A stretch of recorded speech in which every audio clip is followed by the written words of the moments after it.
참 예수님, 주님의 이름으로 평화를 빕니다. 그러니까 내가 은퇴하기 1년 전 2020년에 여기 왔다 그래요. 그 다음에 2021년 8월 달에 은퇴하고 횟수로 지금 3년이 됐습니다. 들어다니기 보니까는 그 입구에 지혜의 샘이라고 이렇게 이름표가 팻말이 있길래 그걸 딱 보는 순간에 여기 사람들이 지하수 팔러 문의하러 오겠다. 지혜의 샘이라고 그래서 샘 파는 회사인 줄 알겠다. 그 생각이 들었는데 뭐 샘을 파는 건 맞죠, 그죠?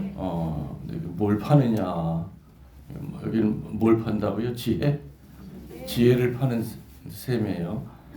그 셈은 지혜가 나오는 셈이다. 이제 돌아가신 최기산 여기 주교님이 그 이름을 지어줬다고 그래요. 지혜 셈이라고. 인천 교구가 아니라 딴 데서 오신 분 한번 들어보세요. 딴 데서 본인이 제일 멀리서 왔다고 생각하시는 분 손 들어보세요. 여기는 본인이 제일 멀리 왔다. 형제는 어디 있어요? 호주.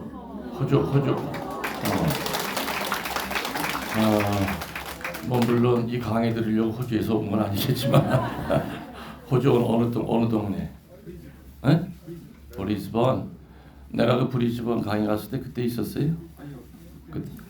그땐 시드니 살았고. 또 뭐 어디 또 나도 꽤 먼 데서 왔습니다 그러시는 분. 자매님 어디? 뉴저지? 뉴저지에서? 뉴저지에서.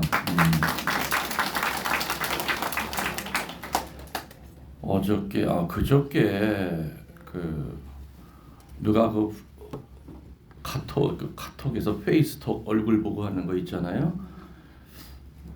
근데 난 무음으로 해놓기 때문에 그거 온 줄 몰랐어. 근데 이렇게 보니까는 내가 서운동 본당에 있을 때 그 봉사하던 형제예요. 이 친구가 왜 갑자기 또 얼굴을 왜 또 보자 보이나? 그랬더니 그 밑에 이제 조금 더 카톡이 왔어요. 글자로 뭐라고 있냐면은 신부님 저 지금 산티아고 순례 중입니다. 순례 중이라는 거예요. 그런데 순례하다가 이제 스페인 사람들을 만났는데 그 스페인 사람들이 신부님을 안 되는 거예요. 그래서 그 스페인 사람, 그래서 나는 자기는 너무 반가워서 나는 그 신부님 본당 신자였었다 은퇴하기 전에.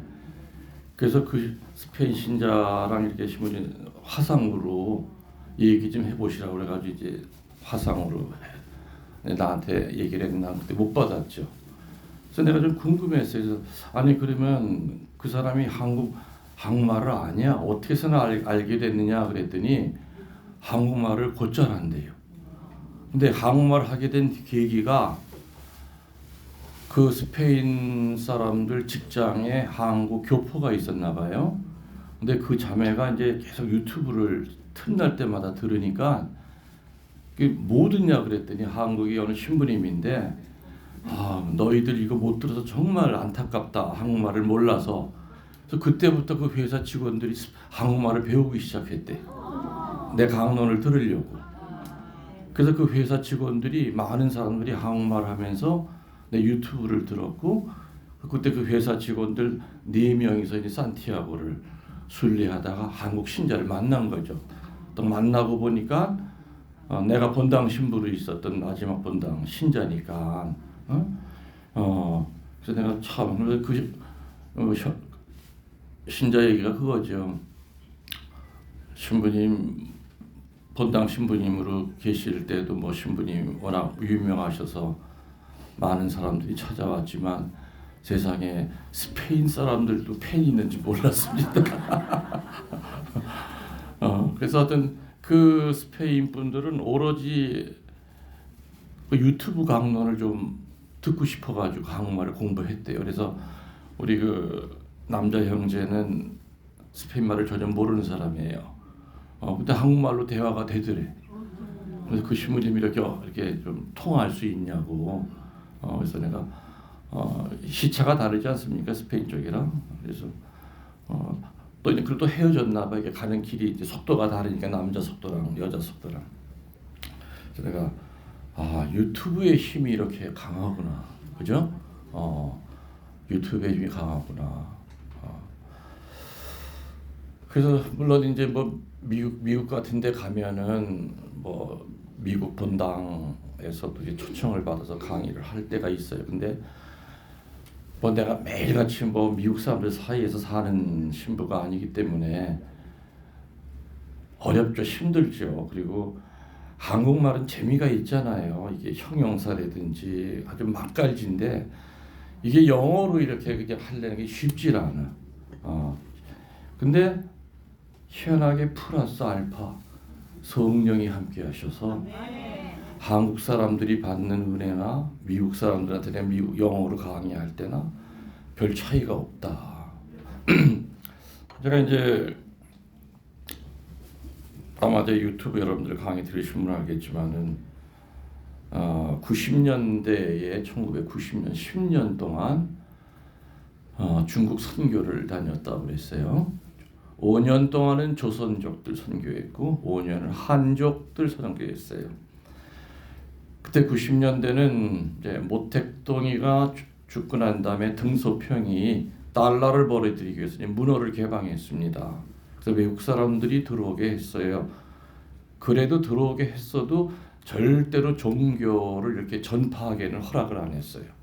그래서 그때 당시에 신부가 들어가더라도, 그래서 미국 신부님이 들어가더라도 영어 선생, 수녀들이 들어가더라도 간호사, 이런 목적으로 들어가지 뭐 전교를 하고 뭐 수녀복을 입고 옷을 사제 로만 칼라를 하고는 어림도 없었어요. 그래서 그때 문화가 개방이 되자마자 제가 팀을 꾸려가지고 한 6명 정도 팀을 꾸려서 음악 봉사하는 사람, 율동하는 자매 이렇게 가지고 팀을 꾸려서 이제 조선족 연변 자취주라고 그러죠. 거길 들어갔어요. 근데 들어갈 때 성물을 참 많이 가져갔어요. 그 사과 박스에다가 성서책, 묵주, 십자가 해가지고 한 4박스를 이렇게 가지고 연길 공항에 이렇게 딱 내렸는데, 그때만 하더라도 이렇게 뭐 검색대가 특별한 게 없고 그 공안이라고 그러죠. 공안이 이렇게 쳐다보다가 사과 박스만 다 열어보라 그래요. 일반 가방은 그냥 통과야. 뭐 지나가면서 삐빅 소리 나고 그런 기계도 없어서 그 당시에 90년대 초니까. 근데 내 사과 박스를 다 열어봤더니 뭐가 나왔겠어요? 십자가가 나왔겠죠. 성서책이 나오니까 사람이 확 달라져. 막 삿대질을 하면서 너 여기 뭐 관광하러 온 줄 알았더니 관광으로 들어왔는데 이게 뭐 하는 거냐고. 묵주를 잡고 십자가를 갖다 바닥에다 패대기를 치는 거예요. 뺏지는 않겠다. 그 대신 보관증을 써줄 테니까 나갈 때 찾아가라 그래요. 그래서 들어가던 첫 해는 그렇게 해서 뺏겼어요. 그래서 그 다음에 2번째 갈 때는 어떻게든지 거기 신자들은 선물 같은 게 전혀 없으니까 50년 동안 공산주의 밑에서 뭐 그런 게 어디 있겠습니까? 그래서 그 다음번에는 2번째는 어떻게 했느냐, 묵주를 전부 다 이렇게 실로 길게 묶었어요. 그래가지고 이 발목서부터 내가 감기 시작했어. 그러니까 내가 몸이 크니까 꽤 많이 감겨요. 묵주가 양 장단지에다 허벅지까지 감고, 그 다음에 이제 십자가는 어떻게 했냐면은 앞에다가 위아래로 이렇게 해가지고서 이 앞에다가 4개 붙이고 등 뒤에다가 5개를 붙였어. 그래서 이제 비행기 앉았더니 이게 쥐가 나가지고 묵주가 감겨 있으니까. 그래서 연길공항에 이제 일어날 수가 없으니까 옆에 같은 회장님이 이제 일으켜서 그냥 또 표시를 내면 안 되잖아요. 그래서 어기쩡 이상하게 걸음을 걸어서 그 검색대 앞을 통과하는데 그 공안이 나만 쳐다보는 거야. 나는 내 앞에 네 사람이 서 있는데 나만 계속 쳐다봐. 그러니까 내가 뭐 좀 시선을 외면했나 봐요. 그러니까 나를 더 이상하게 저놈 수상하다. 그래서 저는 그 순간에 이제 화살 기도를 했죠. 주님, 저놈 눈 좀 멀게 해주세요. 그래서 내 차례가 이제 딱 됐는데 나를 딱 이렇게 하려고 하는데 그 사람 전화기에서 휴대폰이 울리는 거야. 그랬더니 상관한테 전화가 왔나 봐. 부동 딱 그러면서 빨리 가래. 아, 눈이 멀긴 멀었구나. 그렇게 해서 이제 통과가 돼가지고 공항 밖으로 나갔더니 이제 봉고차에 거기 회장님이 기다리고 계세요. 그래서 이제 회장님한테 조금 이따 들어오라고 나 옷 좀 다 벗고 뭐 다 정리할 게 있다 그러니 뭐 하실 거 아니야. 그래서 다리를 이렇게 바지를 걷어 올려 보여줬더니 놀랬겠어요, 안 놀랬겠어요? 회장님들이 보다 펑펑 울더라고. 그렇게 해가지고서는 5년 동안 연변 자치주에 있는 이제 성당을 전부 다. 그러니까 중국은요, 강사비를 받는 게 아니라 돈을 주고 와야 되는데 그때 당시만 하더라도. 그러니까 아무튼 다 모금한 거 갖다가 전부 다 딱하죠. 뭐 어느 훈춘인가 어디 갔더니 거기 회장님이 신부님 우리 소 5마리만 사달래. 소 5마리만 사면 암소 5마리만 사면 그 새끼를 내 가지고 여기 성당을 운영을 할 수 있을 것 같다는 거예요. 그래서 소 한 마리가 얼마냐 하니까 그때 당시로 한 $200 정도 됐어요. 그냥 $1,000하면 5마리를 살 수 있다는 거에서 싹싹 긁어가지고 $1,000를 주었어요. 주고서는 하여튼 이렇게 잘 운영해 보라고. 그래서는 이제 2년 있다가 다시 거기를 갔더니 난 가서 외양간부터 좀 보려고 그랬더니 소가 한 마리도 없는 거야. 그래서 소 어디 있어요? 그랬더니 한 마리도 못 샀대. 왜 못 사요? 샀어요? 그랬더니 다른 거 하느라고 못 샀대. 아, 그때부터 내가 이제 마음이 식기 시작했어. 몇 번 그렇게 섞고 보니까 이게 나를 이용하는구나. 같은 민족인데도 참 마음이 아프더라고요. 나를 돈으로 아는구나. 참 사제를 돈이 나오는 출구로 아는구나. 그래서 5년 동안 하다가 처음에는 정말 나무 묵주를 갖다 줘도 그렇게 펑펑 울던 사람들이 나중에는 이렇게 이태리째 같은 거 없니나. 잠깐만 이게 때가 끼더라고. 그래서 5년 하고 난 다음에 여기는 끝이다. 조선족은. 그리고 그 다음에는 중국 사람들을 한족이라고 부르죠. 특히 한국은 주문모 신부님에 의해서 은혜를 많이 받은 나라예요. 중국 신부님이 제일 처음 들어와서 순교하셨잖아요. 그래서 그 빚을 갚아야 된다. 원래도 계획이 돼 있었죠. 먼저 조선족 하고 난 다음에 그다음에 한족으로 가죠. 그래서 이제 한족 성당 중에서 이제 심양에 있는 아주 대표적인 성당이 소팔가자라고 하는 성당이 있습니다. 팔가자라고 그러기도 하고 소팔가자. 8집의 가구들이 모여서 천주교 촌이 시작이 된 때문에 8팔자에다가 집가자예요. 그래서 그 동네 전체가 다 교우촌이고 성당은 한 200년 됐어요. 거기를 갔다가 이제 가는데 심양에서 좀 한 1시간을 우마차를 타고 갔습니다. 마차를 타고 덜거덕던 비포장으로 갔더니 양옆으로는 끝도 없는 옥수수밭이에요. 그래서 옥수수밭 사이를 이렇게 지나가는데 성당 총탑이 저 멀리 보여. 들어갔더니 마을이 한 40여 채가 있고 군데군데 마을은 더 많이 있나 봐. 들어갔더니 회장님이 그 중국 회장님이 내가 오니까는 종을 치기 시작해요. 막 치니까는 한 30분을 치는 것 같은데 종이 다 깨진 종이야. 근데 그 옥수수밭에서 개미가 꼼지락거리면서 이제 신자들이 나오는 거예요. 그러니 성당 마당이 꽉 찼어. 나는 중국말을 하나도 몰라. 쉐쉐밖에 몰라. 니하마밖에 몰라. 그냥 50년 만에 이제 한국 신부가 이제 처음 본 거죠. 거기는 공산 정권 이후에. 그래서 거기서 3일 동안 4일 강의를 했습니다. 한국에서 갈 때 현수막을 만들어 가지고 갔어요. 이제 붉은 천에다가 황금 글씨로, 중국 사람들은 황금 글씨를 좋아해요. 뭐라고 써붙였냐면은 김대건 신부 추모 현양 묵상회라고 해가지고, 왜냐면 소팔가자 성당이 김대건 신부님, 최영호 신부님이랑 관련이 많아요. 김대건 신부님, 최영호 신부님 부재 때 거기서 머물렀던 데예요. 응? 그래서 보니까는 그 동네 사람들도 김대건 신부님이 성인이 됐던 걸 알아. 그래서 이름이 대건이가 꽤 많았어요. 대건이가 많아. 대건이가. 그래서 3년 동안 이제 강의를 이제 4일 동안 하고 난 다음에 그 다음에 한 2년 있다 다시 갔죠. 갔더니 이번에는 웅렬이가 많아. 내가 가고 난 다음에 낳는 애들은 다 웅렬이야.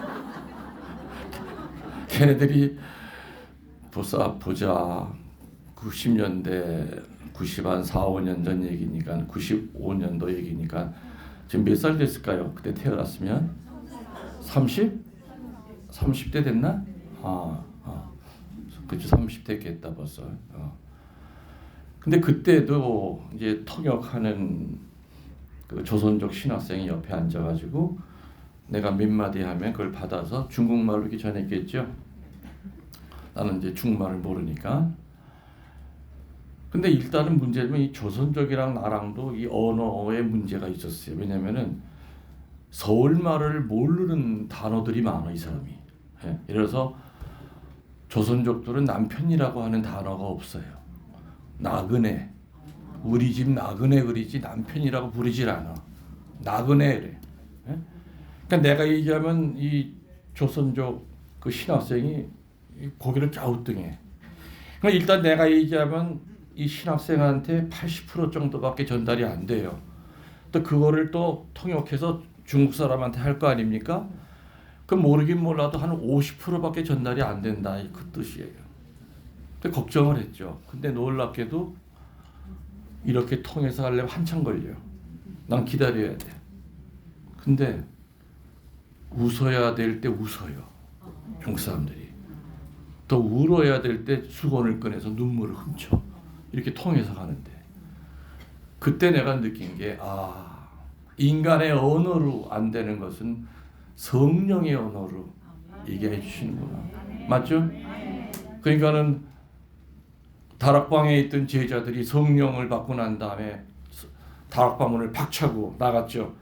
시장통에 수많은 사람들이 각 나라에서 왔는데도 말을 하니까 각 나라 사람 다 자기 나라 말로 알아들었잖아요.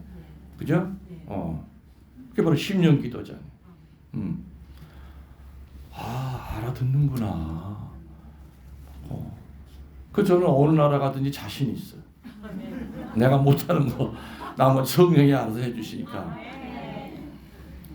또 고백성사를 달래요 중국 사람들이. 성사 보라고.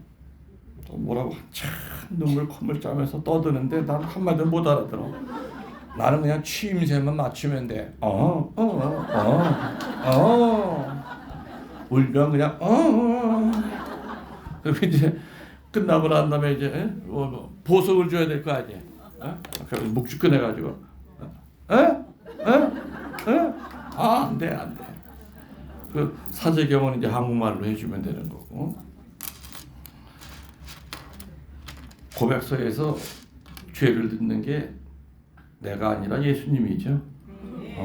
그다음에 어느 나라 같은지 성사 줄 수 있는 거예요. 그죠?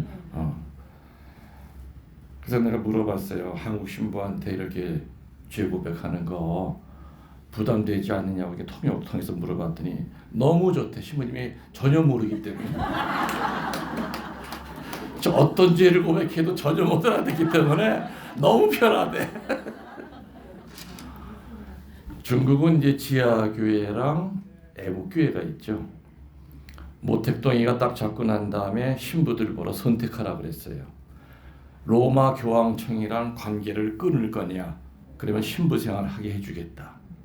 그리고 로마 교황청이랑 관계를 못 끊으면 포로 수용소에 간다. 강제 노동 수용소.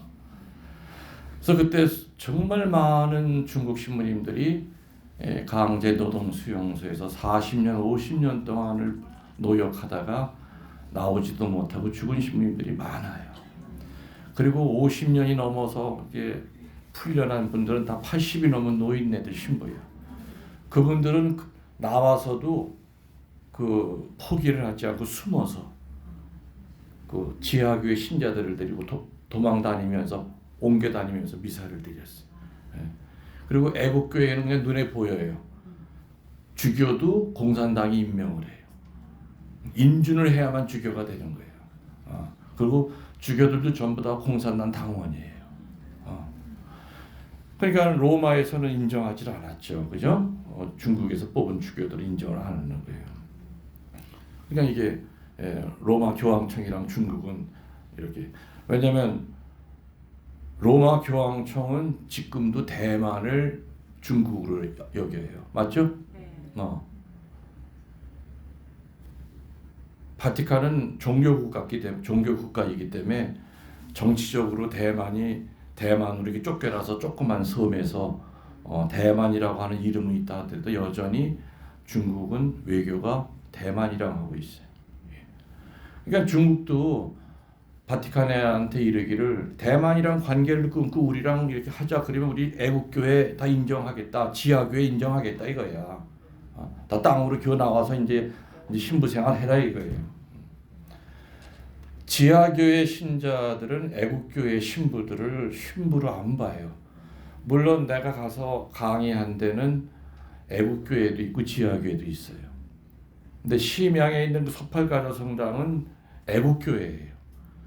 근데 어느 날 강의를 이제 며칠을 했는데 그 근처에 사는 지하교회 신자가 병자 성사를 청했어요. 그래서 거기 있는 신부님이 애국교회 신부님이 갔더니 못 들어오게. 너는 신부가 아니라고. 한국에서 진짜 신부가 왔으니까 그 신부님 좀 불러달라고. 결국엔 내가 갔어. 그 본당 신부는 유리창 밖에서 이렇게 안으로 들여다만 보고. 그래서 내가 이제 병자 성사를 주고 이제 마지막 고해 성사 받고 이제 안수까지 다 해주고. 그러니까 그 애국교회 신부님은 참 심정이 어떻겠어요. 나도 신부인데 나를 신부로 인정 안 하는구나. 근데 지금도 지하교회 신자들은 그렇게 애국교회 신부들을 신부로 안 봐요. 인정을 안 해요. 그래서 이건 정치적인 문제도 깔려 있어요. 대만이랑 국교를 단절하고 우리 중국이랑 바티칸이 국교를 연결하면은 애국교회 지하교회 신자들을 우리 다 인정하겠다. 그런 상황이죠. 아무튼 10년 동안 한국 신부로는 처음으로 공산혁명 이후에 이제 처음으로 중국에 가서 조선족들 5년, 한족들 5년 이렇게 강의를 했었습니다. 근데 그때 참 많이 불편했죠. 거기는 뭐 같이 간 봉사자들 가운데 이제 자매들도 있고 그런데 그냥 넓은 방에 그냥 같이 자래요. 따로 방도 주지도 않아. 그러니까 이게 그냥 불 다 끄고 이제 혁띠만 풀고 이렇게 모루 누워서 그냥 이렇게 자고. 그때만 해도 참 화장실이 대단했어. 중국이 대단했어. 칸막이도 없어. 어느 성당 가서 새벽에 배가 아파가지고 이제 화장실을 들어갔더니 불도 없어가지고 이렇게 컴컴한데 이렇게 들어갔더니 이제 구멍 뚫어진 게 보이지 않아요? 그래서 이렇게 자리를 잡고 앉았어. 그래서는 일을 보고 있는데 이제 눈이 이게 좀 적응이 됐는데 보니까 앞에 보니까는 여자가 앉아 있는 거야. 날 보고 씨 웃고 있어. 자기도 일을 보면서 같이. 와. 그래서 신문지로 앞을 이렇게 가렸어 이렇게. 이거 어떻게 일어나야 된다. 이게 어떻게 일어나야 되지. 이거 방법이 그래서 내가 먼저 나가라고. 난 이제 밑을 보고 있었지. 그랬더니 그냥 아무렇지도 않듯이 그냥 나가. 그땐 그랬어요. 백두산 천지에 가도 이렇게 남자 화장실 가도 옆에 칸막이가 없었어요. 지금이야 그렇겠죠. 벌써 언제적 얘기인데 30년 전 얘기인데. 예. 몰라요. 지금도 이렇게 그 중국 사람들 여름 되면 우통 다 벗고 사는지 몰라. 길거리에 보면 남자들 다 런닝샷을 다 벗고 있고, 그리고 그분들은 참 옥수수를 해바라기 씨를 좋아해요. 그 길거리에서 보면은 해바라기 잔뜩 입에다 물고 희한해. 이렇게 집어넣어 이쪽으로 씨만 껍데기만 쫙 나가게. 버스 기다리면서 그 버스장 앞에 보면 해바라기 껍데기가 산처럼 쌓였어. 몇 번을 그걸 해보려고 해도 안 돼.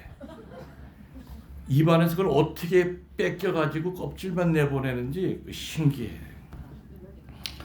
아이고 이거 엉뚱한 얘기하다 세월 다 가겠네. 뭔 얘기하려고 이렇게 나왔지? 그 산티아고 스페인, 그죠? 그 스페인 자매들이 한국말 배운 게 하도 신기해가지고. 맞아. 여러분들 천주교, 개신교를 떠나서 그리스도교라고 그러죠.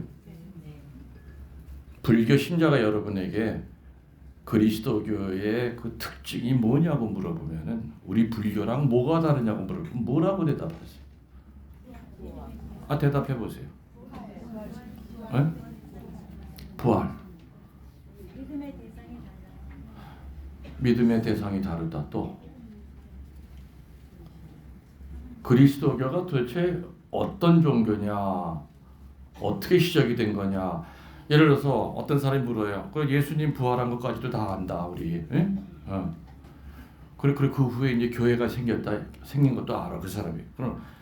그러면 우리 절이랑 당신들 교회랑 뭐가 차이가 나느냐고 물어보면은 뭐라고 대답하세요?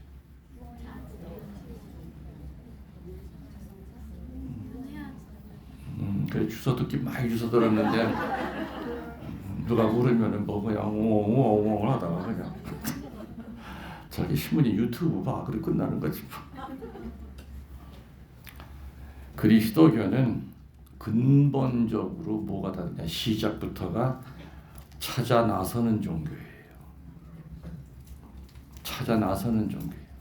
뭐 하는 종교? 찾아 나서는 종교. 오늘 나도 여러분을 찾아 나섰잖아. 그죠? 여러분들도 오늘 여기 지혜샘에 찾아왔잖아요. 그리스도교는 근본적으로 찾아 나서는 종교예요. 그리고 난 다음에 말을 건네는 종교예요. 찾아 나서는 이유를 말을 건네기 위해서 찾아 나서는 거예요. 나도 오늘 여기 찾아온 이유가 여러분에게 말을 하느님의 말을 건네기 위해서 왔죠. 여러분들은 말을 듣는 입장이에요. 근데 어떤 때는 여러분들이 누구를 찾아가서 말을 전해줘야 될 때가 있어. 예수님을 알려줘야 될 때가 있고 사랑을 전해야 될 때가 있어요. 그죠? 찾아 나서는 이유는 복수하기 위해서 찾아 나서는 게 아니에요. 사랑을 전달하기 위해서, 말을 건네기 위해서. 이 찾아가서 말을 건네는 결국의 마지막 이유는 뭐냐? 치유예요. 치유시키기 위해서 찾아 나서고 말을 건네는 거예요. 누구를 복수하려고 찾아가서 두드려 패는 게 목적이 아니라 우리 그리스도교는 시작부터가 찾아다니는 종교, 나서는 종교. 목적은 뭐 하기 위해서? 치유시키기 위해서. 창세기 3장 9절에 보면은 아담과 하와가 과일 열매를 따먹고 난 다음에 알몸인 것을 알고 부끄러웠죠. 그때 하느님이 찾아왔어요. 그래서 아담아 너 어디 있느냐고 먼저 말을 건네요. 찾아오신 다음에 말을 건네요. 그것은 혼내키기 위해서예요? 아니에요. 어쩌다 그랬니? 할 수 없이 니들이 쫓겨나긴 쫓겨나야 되는데 여기서 그렇지만은 니들 못 건드리게 내가 확실히 해줄 거야. 치유야. 너무 이렇게 여기서 쫓겨나는 거 나도 쫓겨나는 너만큼 나도 마음이 아프단다. 니들만큼. 그 창세기서부터 하느님은 우리를 찾아 죄 중에 허덕이고 있는 부끄러움에 허덕이고 있고 죄의식 때문에 몸부림치는 아담과 하와를 찾아와서 너 어디 있느냐? 어디 있는지 몰라서 묻는 게 아니죠. 어떤 상태이길래 나를 보고 피하느냐 이거예요. 그전에는 니들 둘이 다 알몸이었어도 내가 다녔어 날 부끄러워하지 않았잖아. 도대체 어떤 짓을 했길래 나를 보고 피하니? 어떤 상태이기 때문에 피하니? 신앙은 관계성이라고 그래요. 하느님과 나와의 관계가 깨어지면 인간 쪽에서는 하느님을 피해요. 맞죠? 죄 속에 헤맬 때는 성당 나가기 힘들거든. 못 나가. 열심하던 사람도 냉담자가 돼버리면 어떻게 됩니까? 그전엔 지나가다 수녀님만 봐도 아유 수녀님 찬미해주면 피해가. 성당 종탑 안 보려고 피하잖아. 하느님과 나와의 그 관계가 깨어지면은 두려워서 피하는 거죠. 그래서 신앙은 하느님과 나와의 관계, 또 그 하느님과 나와의 관계 밑에는 나와 이웃과의 관계가 있고, 또 그 밑에는 나와 나 자신과의 관계가 있어. 이 셋 중에 어느 거 하나만 깨지면 세 개가 다 같이 깨져버려요. 동의하십니까? 네. 내가 내 자신과의 관계가 깨어지면 이웃과의 관계도 무너지는 거고, 그러다 보면 자연적으로 하느님과의 관계도 멀어지게 돼 있어요. 그리스도교는 근본적으로 시작부터가 찾아 나서는 종교다. 말을 건네기 위한 건네는 종교다. 그 이유는 치유 때문에 그렇다. 예수님이 부활하신 후에 어떻게 됐습니까? 무서워서 달달달달 떨고 있는 다락방에 있는 제자들에게 찾아가셨죠? 나 어디에서 부활해서 기다리고 있을 테니까 니들이 좀 찾아와라. 그게 아니었어요. 다락방문 꽁꽁 걸어 잠그고 있는 오합지졸인 그 11 제자한테 또 그 와중에 또 사도 토마는 또 살 길 찾으려고 또 나갔었어요. 찾아와서 말을 건네셨죠. 뭐라고? 한 번도 아니고 3번. Peace to you. 평화가 너희에게 있기를. 또 평화가 너희에게 있기를. 또 평화가 너희에게 3번이나. 부활하신 예수님이 하신 첫 번째 말씀은 평화예요. 평화가 너희에게 있기를. 찾아오신 다음에 그 평화가 너희에게 있기를 얘기를 듣는 순간 예수님 버리고 도망쳤던 그 11 제자들은 치유가 되기 시작했어요. 이렇게 위로해주러 오셨구나. 세상에 혼내키러 오신 분이 아니구나. 죄의식으로부터 해방이 돼야만 평화가 있기 때문에. 또 성경에 보면은 고기 잡고 있는 7 제자들에게 나타난 얘기 있죠. 거기서 이제 베드로에게 뭐라 그래요? 네가 나를 사랑하느냐? 몇 번 물으셔요? 3번 물어. 3번 배반을 3번 물음에 대한 답을 들으면서 죄의식으로부터 해방시켜 주셨어요. 그래서 늘 가만히 보면 정말 기도 잘하는 사람은 혼자 짓거리질 않아요. 먼저 들으려고 그래요. 주님이 나를 찾아오셔서 나에게 어떤 얘기 해주시냐, 주님 한 말씀만 하소서. 이게 바로 기도를 듣는 자세거든. 예수님이 우리를 찾아오셔서 그분이 우리에게 말을 건네셔요. 근데 그분의 말은 듣지도 않고 지 혼자만 떠들잖아. 우리 아들 요번에 대학 봐야 되는데 어쩌고 저쩌고 예수님이 그 인간 말 끝나기 기다리다 지쳐서 그냥 가시잖아. 도대체 너는 내 말은 들을 생각도 안 하고 어떻게 혼자만 그렇게 짓거리냐. 나도 말 좀 하고 살자.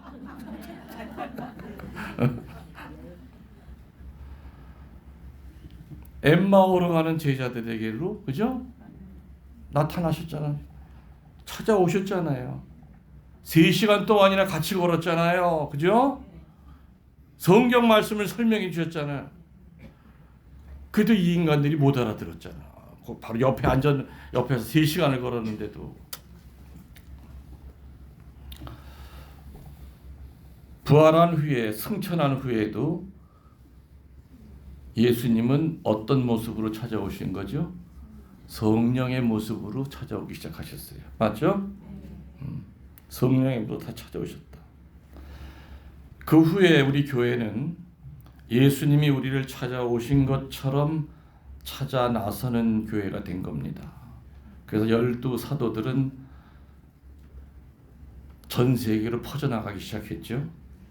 선교사들도 또 전 세계로 퍼져나가기 시작했어요. 그래서 지금 전 세계에 이렇게 개신교 천주교를 비롯한 예수를 믿는 수많은 사람들이 이 지구촌에 살아가고 있는 거죠. 2000년 동안. 우리들도 분명히 예수님이 그러셨듯이 세례받는 그 순간부터 우리는 찾아다녀야 돼요. 그리고 예수님을 알려야 돼요. 말을 건네야 돼요. 그래서 내가 그 사람과 만나고 난 다음에 그 사람 입에서 치유받았다는 얘기를 들어야 된다는 그 얘기겠죠. 찾아 나선다는 말을 다른 말로 하면은 세상을 향해 그물을 던진다 그 뜻이에요. 세상을 향해 그물을 던진다.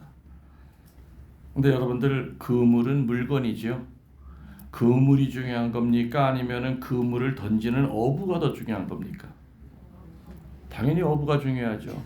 그물은 얼마든지 바꿀 수 있어요. 그물을 던지는 어부가 어떤 사람이냐, 어떤 마음으로 그물을 던지기가 중요해요. 어떤 정신과 어떤 태도로 그물을 던지느냐, 다시 방문하느냐. 방문은 두 가지가 있어요. 원래 사실은 개신교에서 그 단어를 먼저 써버렸기 때문에 우리들은 그냥 방문한다고 하지만은 정말 아름다운 말은 신방이에요. 신방이라는 말 뜻은 그 한문은 축복을 주러 간다 그 뜻이에요. 사족이 필요 없어요. 근데 개신교에서 그 말을 쓰니까 천주교에서는 우리 방문한다고 그래요. 근데 방문은 여러 가지 뜻이 있죠.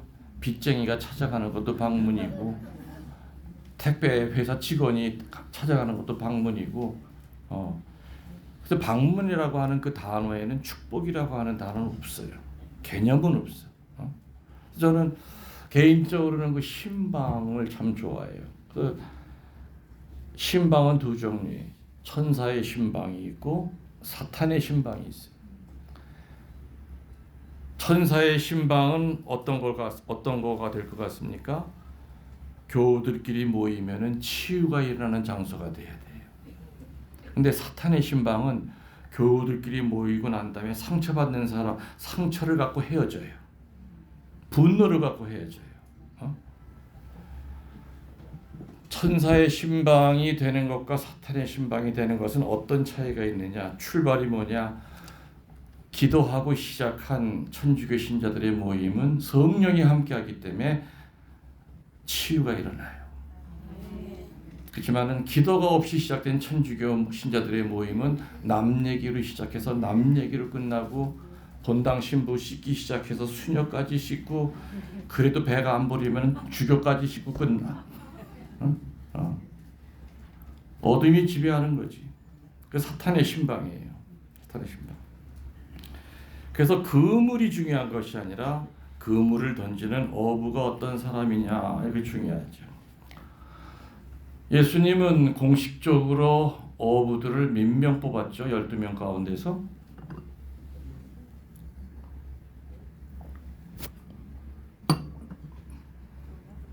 나 아는지 모르는지 지금 시험해 보는 거예요. 12 사도 가운데서 어부가 몇 사람이냐고 공식적으로.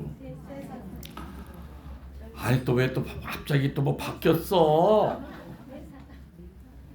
형제가 두 쌍이잖아요.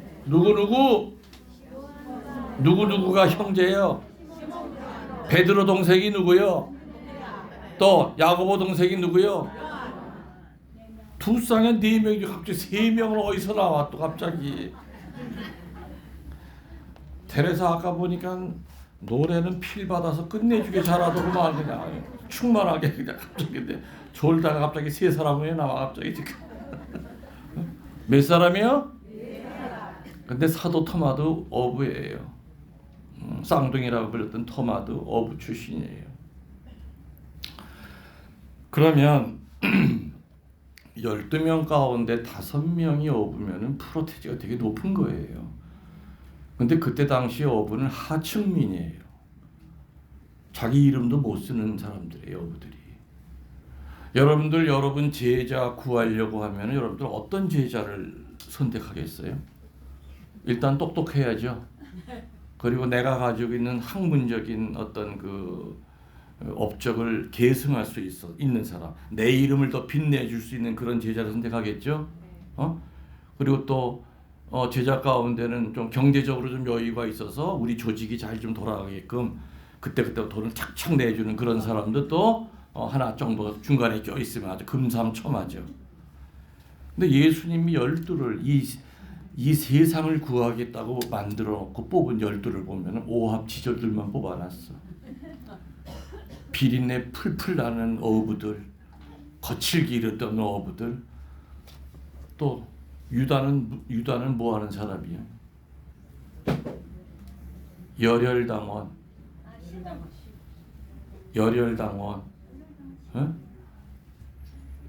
유다도 열혈당원이 있어. 열혈당원은 뭐 하는 사람이냐? 로마의 앞제비들을 암살하는 자객들이에요. 그러니까는 12사도 가운데 누구 또 세리 누구예요? 세리 마테오. 마테오는 앞잡이야. 세금 징수원으로서 유대인들의 피를 빨아먹는 앞제비야. 평소 같으면은 길에서 유다랑 마테오가 만나면 어떤 상황이 벌어질까요? 유다는 칼을 들고 찔러 죽이러 달려가고 마테오는 36개 주랭량을 쳐야 돼. 그러니까 12명을 보면 다 물과 기름 같은 사람들이에요.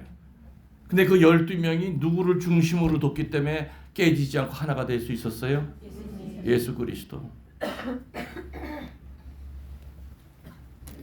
성당은 천사들이 모여있는 데가 아니죠. 성당 가면 꼴보기 싫은 인간들 많죠. 사도신경에 나오는 대로 교회는 하나이고 거룩하고 공범되고 사도로부터 내려와야 된다. 그게 바로 예수님이 세우시고 성령이 지켜주시는 교회라고 우리 배웠죠. 교회가 하나라는 건 뭐예요?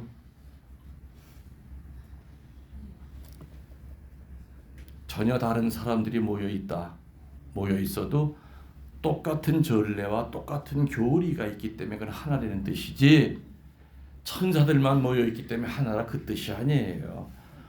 어차피 이 지상의 교회는 밀과 가라지가 같이 섞여 있는 교회예요. 그래서 교회 안에 사기꾼도 나올 수 있고, 나도 신부생활 하면서 사기당한 게 다 우리 교우들한테 당했어. 성당 칠 때마다. 나중에 신부 소리도 안 합니다. 돈 조금 늦게 나오면은. 그래서 사람을 보고 성당을 다니면은 수십 번 냉담할 수밖에 없어요. 여러분 본당 신부를 보고 신앙생활하면은 철새처럼 딴 성당만 찾아다녀요. 그래서 여러분 아까 신앙은 관계성이라고 그랬죠. 하느님과 나와의 관계가, 하느님이 내 안에 가득 차 계시면은 그 다음에는 사실은 그 하느님과 나와 이웃과의 관계는 쉽게 해결이 돼요. 하느님의 중심으로 살아가느냐, 내 안에 인간이 들어있느냐. 내 안에 데모 집어넣지 마세요. 나를 인도했던 어느 자매님을 내 안에 집어넣지 말아요. 하느님이 내 안에 계셔야 돼요. 그분은 갈수록 커지고 내 안에 있는 인간은 갈수록 작아져야 되겠죠. 그래야만 우리들은 상처로부터 쉽게 해방이 될 수가 있어요. 근데 사람을 가슴에 담고 살면은 죽을 때까지 그 상처로부터 헤어나지를 못해요. 여러분들 이혼하기 위해서 결혼합니까? 근데 전 세계에서 한국이 이혼이 좀 제일 많잖아요. 검은 머리 팥불이 될 때까지 그렇게 그냥 새끼손가락 걸면서 그때 그 사람들이 이혼하기 위해서 결혼한 사람은 없어요. 사람을 가슴에 담고 살다 보면은 그럴 수밖에 없다는 얘기죠. 아무튼 열두 제자는 우리들의 상식으로 볼 때는 이 세상을 구원할 슈퍼맨들은 아니었어요. 맞죠? 능력 있고 힘 있고 똑똑하고 학문적으로 업적을 남기고 이 스승, 이 보스, 이 두목인 예수님의 이 모든 것을 갖다 계승할 수 있는 자격이 있는 사람은 없었어요. 그렇기 때문에 우리는 열두 사도들을 보면서 우리는 위로를 받을 수 있다는 얘기. 지지리도 못난 내가 천주교 신자로 불림을 받은 거 주님 감사합니다는 말이 저절로 나오는 거죠. 똑똑하고 능력 있고 어느 대학 출신 이상만 예수님의 제자가 될 수 있고 그렇다면 우리 자격 없잖아요. 맞죠? 없어요.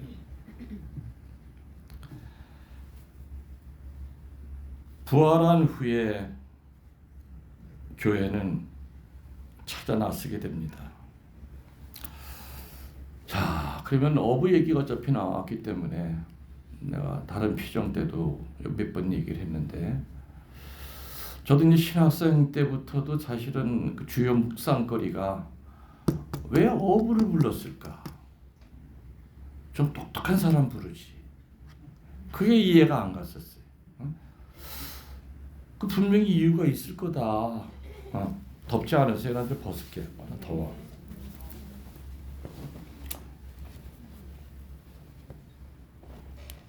나는 겨울에도 나는 반팔을 입고 살아요. 그래서 그냥 이름을 잘 줘야 돼.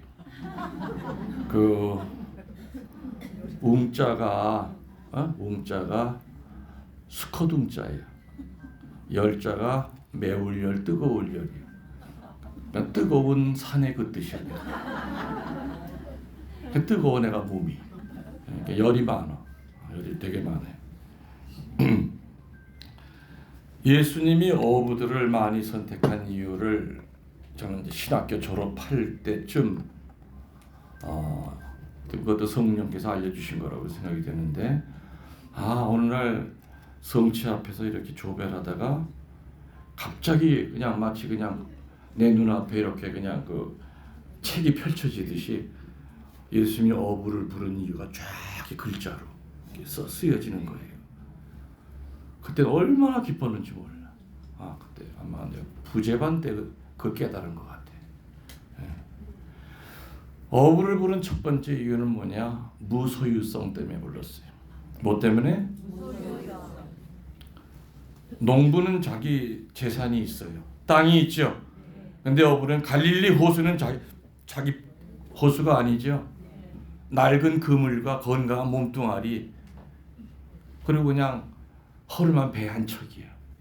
값도 안 나가는.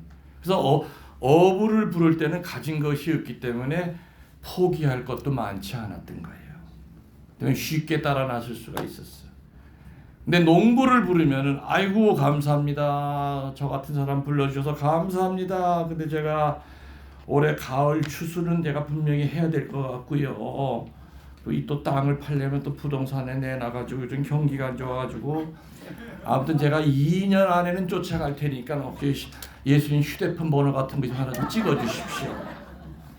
많이 가진 자일수록 주님 따르는데 핑계거리가 많아. 맞죠? 네. 그게 무소유성이에요.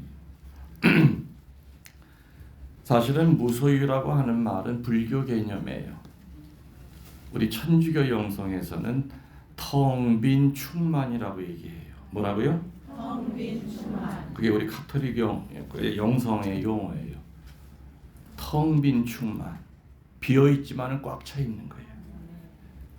그리고 다른 세속이 꽉 차 있을 때보다 훨씬 더 기뻐요. 가진 건 아무것도 없는데.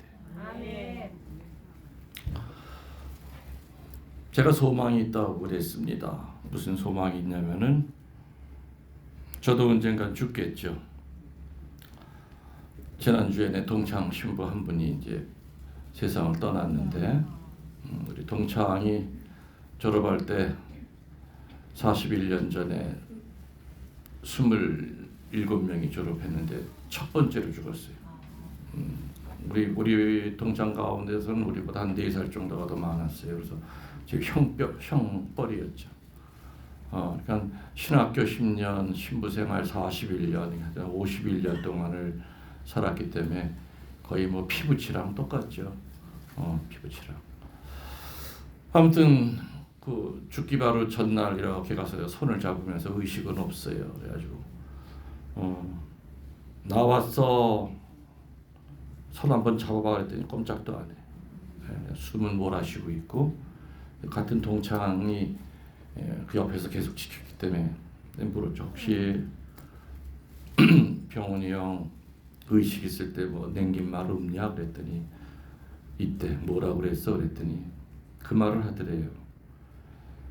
하느님 나라 갈 준비는 다 돼 있는데 이 아픈 몸뚱아리가 발을 잡을까봐 걱정이다. 간암이었거든. 그래서 혹시라도 내가 하느님 앞에 온전한 마음으로 나아가는데 이 아픈 몸뚱아리가 나를 잡아서 못 가게 할까봐 그게 걱정된다. 그 한마디만 하더래.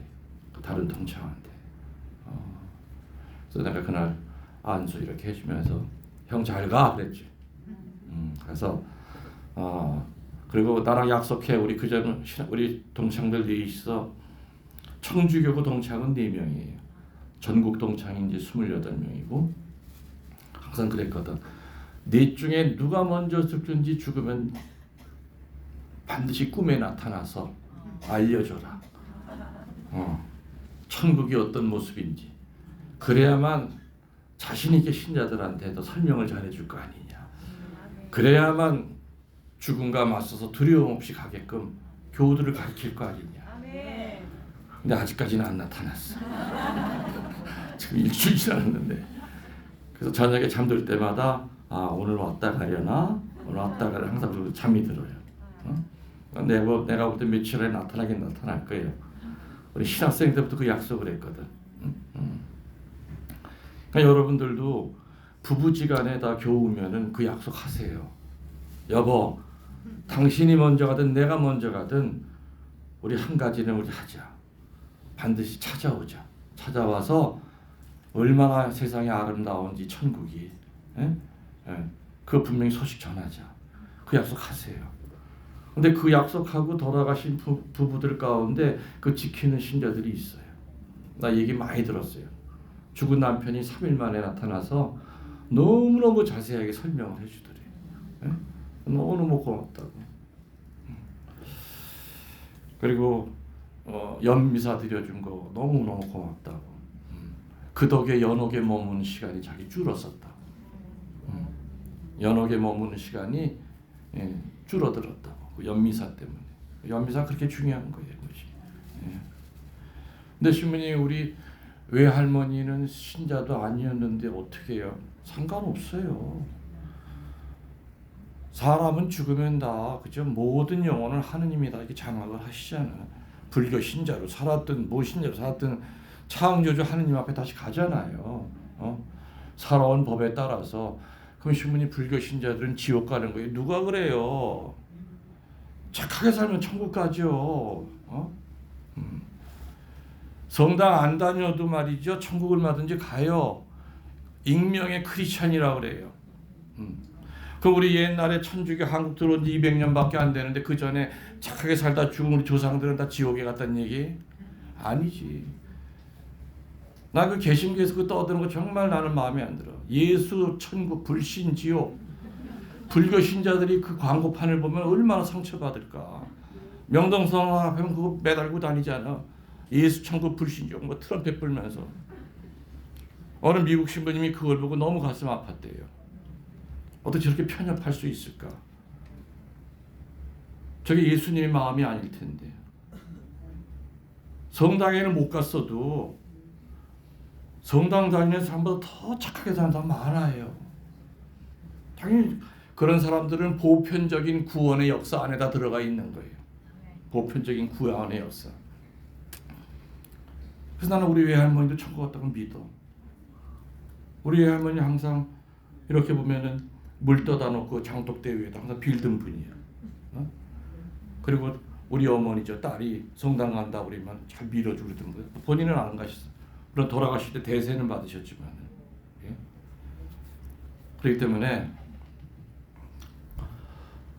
아무튼 불교 쪽에서 쓰는 이 무소유라고 하는 건 조금 우리랑 좀 개념이 좀 달라요. 우리는 뭐라 부른다고요? 텅 빈 충만. 텅 빈 충만. 내가 아까 그랬죠. 내가 소망이 있다. 언젠가 나도 죽을 거다. 내 동창이 죽었듯이 죽을 거다.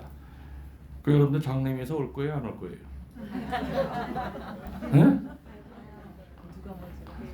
대답 잘해요. 지금 또 얘기했다가 또 괜히 또 그냥 뭐 대답해놓고 못 갔다고 그러지 말고.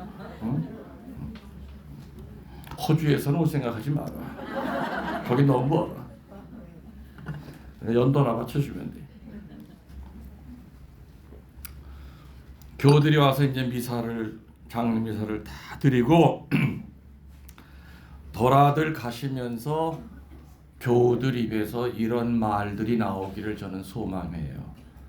세상에 신부님 돌아가시고 난 다음에 보니까 아무것도 없더래요.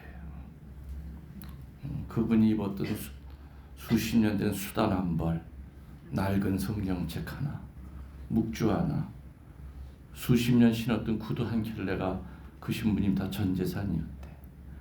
요런 소리를 듣고 싶은 거야. 근데 어렵겠어. 쉽지 않아. 아이고, 혼자 사는 몸뚱아리가 뭐가 이렇게 많은지. 아니, 우리 하룻밤 자고 나면은 죽음을 향해서 가죠. 살 날이 늘어나게 죽을 날이 가까워져요. 그거 뻔히 알면서도 해마다 보면은 밥 숟가락이 늘어도 한 개라도 늘죠. 세간살이가 생전 입지도 않으로 계속해서 그냥 늘어나죠. 응? 그걸 줄여야 되거든. 나 지금도 천연성체 교리 받을 때 그 수녀님이 했던 얘기가 기억이 나. 어떤 얘기냐면은 수녀님이 그랬어요. 꼬맹이들 앞에 앉혀놓고 얘들아, 사람이 죽으면 등에서 날개가 나온단다. 그래서 그 날개를 막 퍼덕거리면서 천국으로 올라가는데 가진 게 많은 사람은 날개에 그냥 금목걸이가 걸려서 칭칭 감기고 돈다발이 그냥 여기서 칭칭 감기고 그것 때문에 무거워서 그냥 펄럭펄럭 그냥 못 올라간다고 했어요. 근데 그때 그게 너무 재밌어가지고 지금도 기억을 해요. 죽으면 날개가 나오는데 아무것도 없는 사람이 그냥 훌훌 날아가지만 뭔가 많은 사람은 그에다 칭칭 감아서 날개 깃털도 부러지고 못 날아간다 그래. 하루하루 죽음을 향해 가면은 사실 비워야 되죠. 그래서 세속것으로 충만한 것이 아니라 하느님으로 충만해야 되겠죠. 네. 충만해야 돼. 무소유 얘기를 많이 하셨던 그 좀 대중적으로 많이 알려진 스님이 법정 스님이죠.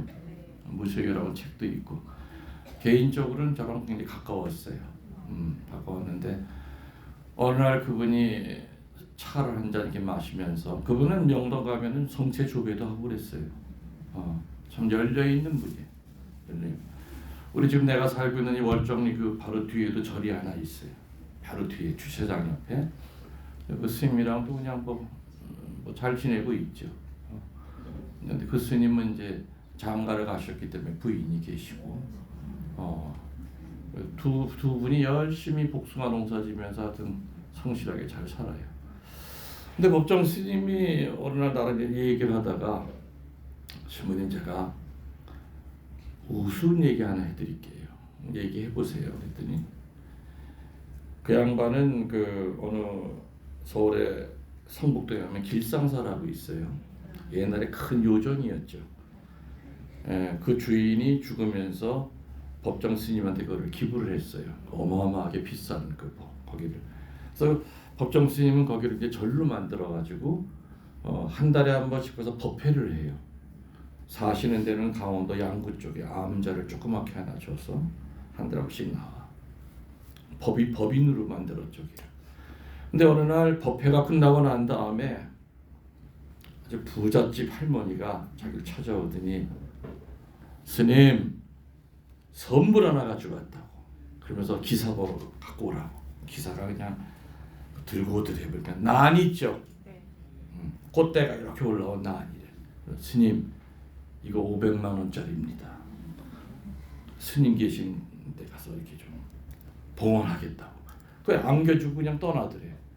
그 법정 스님은 그걸 들고 이제 버스를 타고 양구까지 와서 산에를 올라가서 그 암자까지 가서 이거 500만 원짜리를 어디다 둬야 되나. 그러다가 이제 부처님 불상 옆에다 이렇게 놨대요.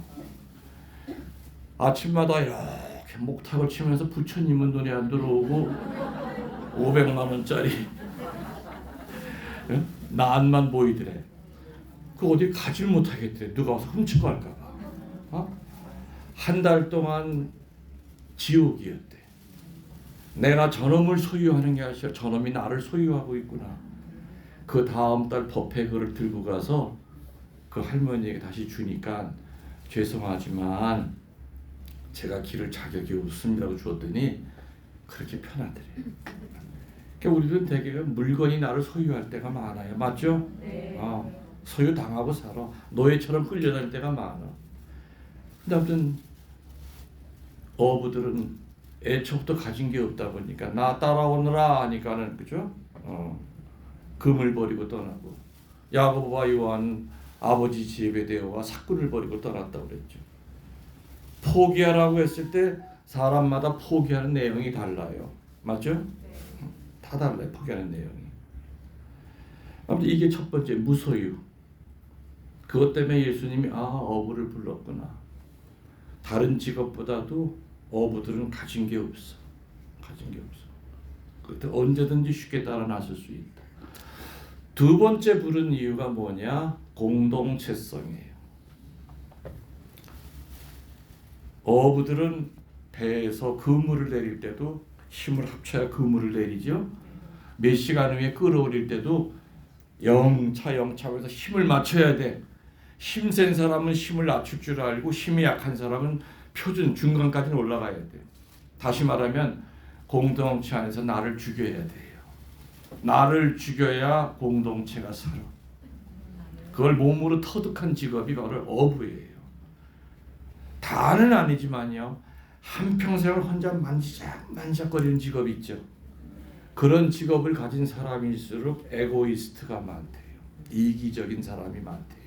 그렇지만 내가 하나 빠지면 일이 안 되거나 저 사람이 하나 빠져도 일이 안 되는 그런 직업, 같이 공동체 안에서 산 그런 직업들은 자기를 낮출 줄 알고 죽일 줄 알아요.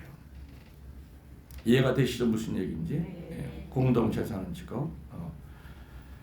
그래서 어부들의 그 직업 자체는 거센 풍랑과 싸우면서 거칠고 투박하지만은 고기를 잡으려면은 내가 성질이 나더라도 내가 참아야지.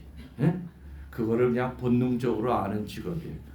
공동체 안에서 이 공동체가 깨지지 않으려면 내가 어떻게 살아야 된다는 것을 알기 때문에 예수님은 이 공동체성 때문에 어부를 부르신 거다. 첫 번째는 뭐예요? 무소유성. 두 번째는 공동체.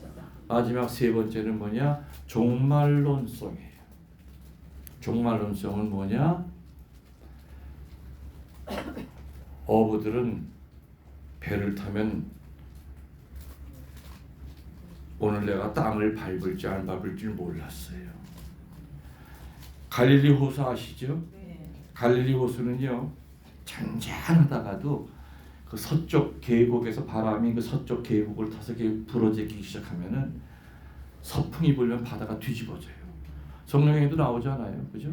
예수님과 제자들이 배를 타고 가는데 예수님은 잠자는 척하고 계셨죠. 풍랑이 일 때 배 띄우는 사람은 없어요. 근데 갈릴리 호수는 잔잔하다가도 갑자기 막 바람이 불고 난리가 치면은 배가 그냥 물속에 처박혔다가 나오고 그때는 하나같이 뭐예요? 다 하느님 찾죠. 살려달라고. 저기 저 육지만 밝게 해달라고. 다시 말하면 어부라고 하는 이 직업은 저절로 하느님을 알게 되어 있는 직업이에요. 그래서 다른 직업보다도 예수님이 이렇게 영원한 세상에 대해서 설명할 때 어부들을 훨씬 더 빨리 알아들을 수 있을 거예요. 그렇지만 안전한 사람들은 잘 몰라요. 여러분들 그 군인들 가운데서 어느 군인이 제일 위험이 많을 거예요? 육군, 해군, 공군, 또 특전사, 아니면 뭐 UDT 특수부대원들이 있죠. 저는 이제 공수부대를 이제 군정 신분했었어요. 전 낙하산도 참 무지하게 많이 탔는데, 공수부대원들이 이제 낙하산 타기 전에 그 비행기 밑에서 미사를 드려요. 정말 열심히 미사를 드려요. 그리고 고백성사 볼 때도 다 총고백이에요. 왜냐? 오늘 내가 낙하산 타고 뛰어내리면은 통계적으로 10,000개 가운데 하나가 안 펴져요. 혹시 내가 그 안에 들어갈 수 있다는 그 불안 때문에. 비행기에 올라타죠. 비행기가 뜹니다. 그래서 이제 고도에 딱 올라가면 빨간불이 딱 들어오면 이제 문이 열려요. 그러면 내가 메가폰을 들고 내가 기도를 해줘요. 기도를 해줘요. 낙하산이 정말 천사의 날개가 돼서 그냥 한 사람도 다치지 않고 땅에 무사히 내려오게 해달라고. 그럼 바닥에 보면은요, 누가 오줌을 싸. 자기도 모르게 물이 흘러다녀. 제일 처음 타는 애들이 이렇게 오줌을 많이 싸. 자기도 모르게 싸는 거예요. 덜덜덜 떨고 있어. 그럼 내가 제일 먼저 뛰어내려요. 야, 내가 뛰어내릴 테니 따라 뛰어내려라. 내가 먼저 뛰어내리죠. 신부님도 뛰어내는데 그때 모두 뛰어내려. 근데 이게 딱 걸어서 이렇게 자동적으로 낙하산 딱 펼쳐져야 되는데, 아까 이 10,000개 중에 하나가 어떨 때 이게 안 펴져. 안 펴지면은 이 앞에 보조 낙하산을 펴야 돼요. 근데 이게 다른 사람은 둥둥 뛰어내리고 자기는 그냥 내려가잖아. 이거 필 걸 잃어버려. 그리고 기절해버려. 이것만 피면서 하는 거야. 이 보조 낙하산. 그 밑에서 이게 많은 게 막 한 놈이 뿅 하고 떨어져. 그냥 그 추수 끝난 벌판에 그냥 처박혀. 가보면은 뼈는 하나도 없어. 그냥 좀 문어, 그냥 다 흐느적, 그냥 가죽밖에 없어. 피는 다 터지고 그냥 이만큼 파져 있죠. 그렇게 이 공수부대원들이 참 많이 다쳐요. 그리고 솔직히 낙하산이 펴졌다 하더라도요, 돌풍이 불잖아요. 사람 몸뚱아리 70kg, 80kg는 그냥 종이 같아. 그냥 끌려다니는 거예요, 바람에. 아무리 조절해도 이게 안 되잖아. 절벽에다 갖다 패대기를 쳐. 그냥 그 자리에서 그냥 직사하는 거예요. 또 뛰어내릴 때도 바람이 불어가지고 들판에 떨어져야 되는데 지붕 위에 떨어져. 석가래 못이 이만한 것들이죠. 허리에 푹 박히고 병신 많이 되잖아. 그러니까 걔네들은 늘 죽음이 가까이 있기 때문에 신앙심이 깊지 않을 수가 없어. 죽음을 항상 가까이 하는 사람은 신앙심이 커지는 거예요. 그래서 제일 열심한 신앙인 가운데 하나 누군 줄 아십니까 여러분들? 사형수들이에요. 저는 7년 동안을 수인 사목을 했어요. 그때가 노태우 정권이에요. 그때가 사형을 제일 많이 시켰었어요. 저는 뭐 여기저기 불려다니면서 형장에 이제 입회를 했죠. 새벽에 전화 오는 게 제일 무서워요. 대개는 이제 교도소에서 전화가 오는 거예요. 시모님 너무 일찍 죄송합니다. 천주교 신자 아무개 오늘 7시에 형집행 법무부에서 떨어졌습니다. 신부님이 종교 행사하시고 입회해 주십시오. 2다리가 다 꺾이지. 아휴, 그놈 무기징역으로 만들려고 그렇게 고생했는데 결국에는 오늘 집행이 되는구나. 그래서 교도소 가면은 간수가 이제 갈아입을 옷을 들고 이제 기다려요. 그러면 사형수 감방으로 가죠. 그전에는 사형수들이 바로 형집행하는 그날 알았어요. 왜냐면 며칠 전에 알려주면 미쳐요. 바로 하는 거예요. 그래서 긴 복도를 따라서 간수들과 같이 사형수 감방으로 가면은 그 죽을 아이, 그 아이가 벽을 보고 기도를 하고 있어요. 벽에는 바풀로 만든 십자가를 하나 이렇게 붙여놓고, 그다 인기척이라서 옆에 보니까 내가 와 있잖아. 그냥 기절해버려요.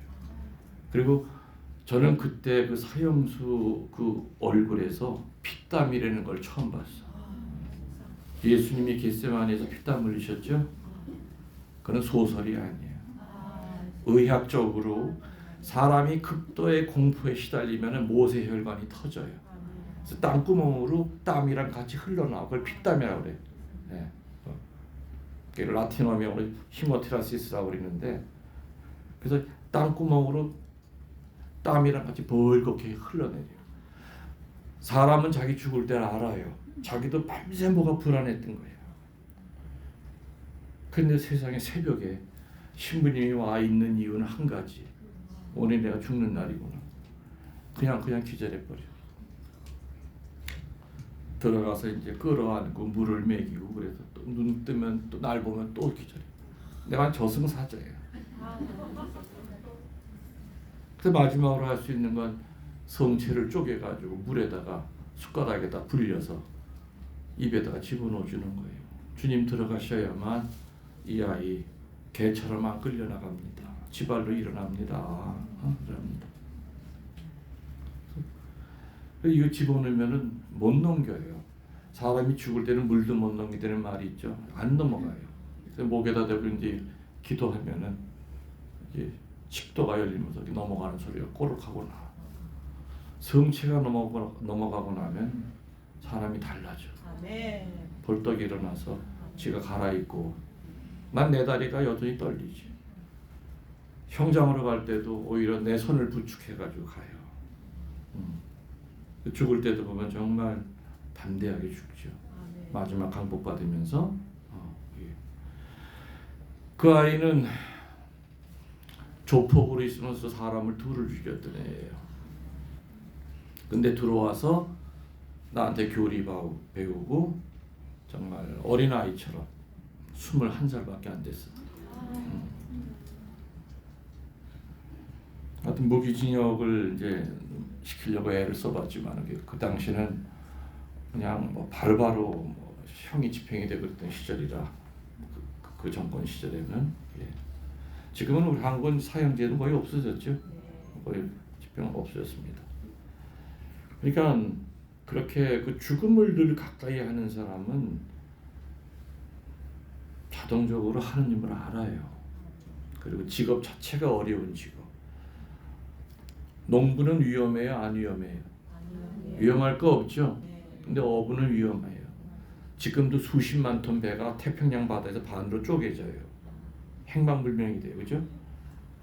태풍 같은 거 보면 그냥 그 큰 배들이 그냥 유조선들 그냥 물에 잠기고 빠지잖아요. 지금도 어부는 위험해요. 그렇기 때문에 옛날에 어촌에는 뭐가 많았어? 과부가 많았어. 엄마도 과부, 딸도 또 과부. 다 직업이 전부 다 어부니까. 옛날에 인천에도 보면은요, 과부들 많았어요. 저 바닷가에. 남편 전부 다 어부이. 원양어선 탔다가 행방불명되고 그런 데도 많았어요, 사실은. 그래서 예수님이 어부들을 선택한 이유는 지금 간단히 얘기했지만 세 가지입니다. 첫 번째는 무소유성, 두 번째는 공동체성, 세 번째는 종말론성. 이 세 가지는 어부들한테만 해당이, 12사도들한테만 해당이 되는 겁니까? 아니면 우리들도 해당이 되는 겁니까? 그러니까 어떻게 살아야 될지 이제는 확실히 목표가 생겼죠. 자꾸 움켜쥐는 것이 아니라 버려야 된다. 움켜쥐는 거는 물질만이 아니죠. 상처가 가득한 사람이 있어요. 욕심이 가득한 사람이 있고, 교만이 가득한 사람이 있고, 그런 것들보다 내버려야 돼요. 텅 빈 충만을 이뤄야 되죠. 텅 빈 충만. 물론 이따가 오후 시간에 될지 모르겠지만 아무튼 방법을 좀 더 자세히 내가 알려드릴 거예요. 이 세 가지의 삶을 어떻게 살아야만 이 세 가지의 삶에 우리가 이룰 수 있느냐.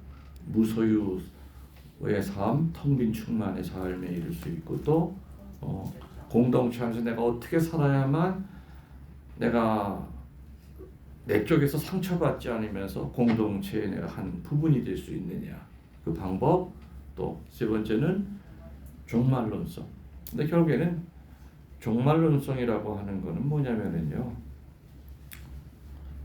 성인 성녀들이 죄를 안 졌기 때문에 성인 성녀들은 아니죠.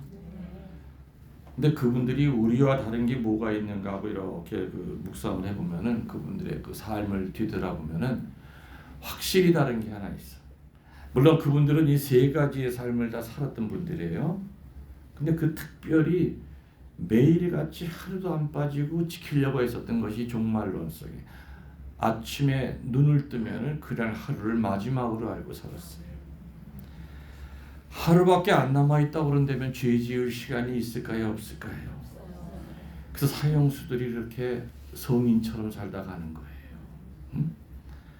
하루밖에 안 남아있다고 그런다면 오늘 내가 드린 이 묵주기도가 이게 마지막 내 생의 마지막 묵주기도예요. 묵주기도 하는데 어디 분심잡념이 어디 들어, 그죠? 오늘 성당에 가서 내가 성체 영할 때 이 성체가 오늘 내가 마지막 영하는 정성체야. 눈물 콧물이 앞을 가릴 거예요. 오늘 내가 읽는 이 성경이 내 생의 마지막 성서 봉독이다 생각하면은 얼마나 기가 막히겠습니까? 우리들은 유한성을 못 깨닫기 때문에 무한히 살 것 같은 착각을 갖기 때문에 용서하는 것도 미루고 사랑하는 것도 미루고 봉헌하는 것도 미루고 요번에 순명 못하면 다음번에 순명하면 되지. 다음번에 그 기회가 안 오면 어떡할 거예요? 여러분들 어리석은 부자의 비유 아시잖아요. 부자가 농사 잔뜩 져가지고 창고가 모자라서 다른 창고에다 가득 채우고 난 다음에 그 창고 보면서 흐뭇하게 뭐라 그래요? 공동번역에는 뭐라고 나와요? 내 영혼에게 말하리라. 이제부터 실컷 쉬고 먹고 마시고 놀고 즐기자. 줄여서 쉬먹마질 그래요. 겁박진 놈이에요. 영혼도 자기 거래요. 내 영혼에게 말이라. 이제부터 실컷 먹고 마시고 놀고 즐기자. 그때 하나님 목소리 들리죠? 뭐라고 들립니까? 이 어리석은 놈아. 오늘 내가 네 목숨을 걷어가면 저 창고에 있는 적이 누구게 되는 줄 알아? 너 땅에 묻기 전에 자식 새끼들이 저가지고 싸워. 재산 싸움나. 니께 어딨니? 너는 어떻게 나한테는 그렇게 인색하면서 네 자신한테는 어떻게 그렇게 할 거 다 하고 사니? 그런 얘기 나오죠. 머리끝에서 발가락까지 내 거라는 건 없잖아요. 심장이 여러분 겁니까? 여러분 심장에다 손대 보세요. 아니 그건 오른쪽 이쪽 거기 심장 아니지, 그치? 왼쪽 밑에요. 거기가 심장. 따라하세요. 심장. 참 고맙다. 이 나이 먹을 때까지 부지런히 뛰어줘서 고맙다. 한 번도 너한테 고맙다는 말을 하지를 못했구나. 앞으로 죽을 때까지만 살자. 이상.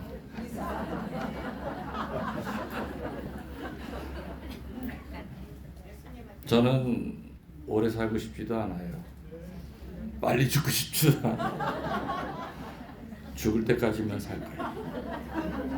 여러분들도 그럴 거예요? 네. 죽을 때까지만 살 때 제대로 살아야지. 네. 물에 물 탄 듯 술에 술 탄 듯 차지도 덥지도 않고, 그죠? 네. 그래서 그렇게 살려면은, 뜨겁게 살려면은 이 무소유성, 공동체성, 종말론성에 대한 묵상을 우리들이 자주 해야 된다는 거예요. 그래서 성인 성녀들이 우리와 다른 거는 그분들은 아침에 눈 뜨면 그날 하루가 마지막으로 알았다. 저는 여러분들한테 추워도 거짓말 없이 얘기할 수 있는 게 있어요. 저는 41년 동안 수술 받는 날 아니면 내가 미사를 빠진 적이 없어요. 병원에 입원해 있지 않을 때는 그냥 미사 드릴 때마다는 하나같이 마지막 미사처럼 드렸어요. 또 항상 피정지도 할 때마다 마지막 고별 피정으로 알고 드렸어요. 모르는 얘기도 사실은. 오늘 내가 피정지도 하고 오늘 밤에 불러간다면 가야지 어떻게 방법이 없죠. 그럼 여러분들은 다음 주에 평화신문에 김웅열 신부 선정 볼 수 있는 거예요.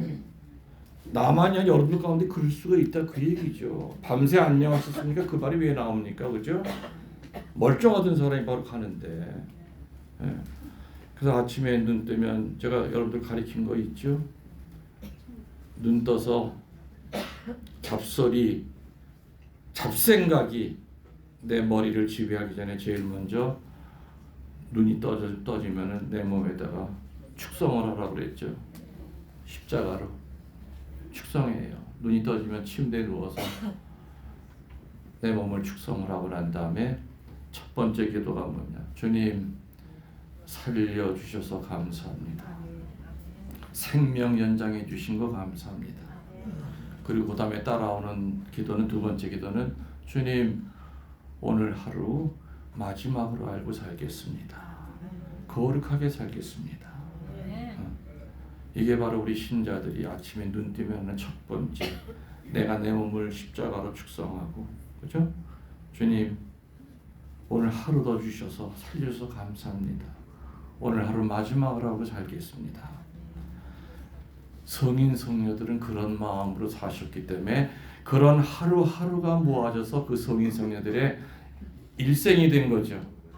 그러니까 어둠이 들어올 틈이 없는 거예요. 마귀 새끼가 장난할 틈이 없어. 종말론적으로 살기 때문에 그런 마음으로 사는 사람은 분심잡념이 어디 있어요. 중요한 건 그분들이 그렇게 살았다면 나도 그렇게 살 수 있다. 이런 자신감을 가져야 되죠. 그죠?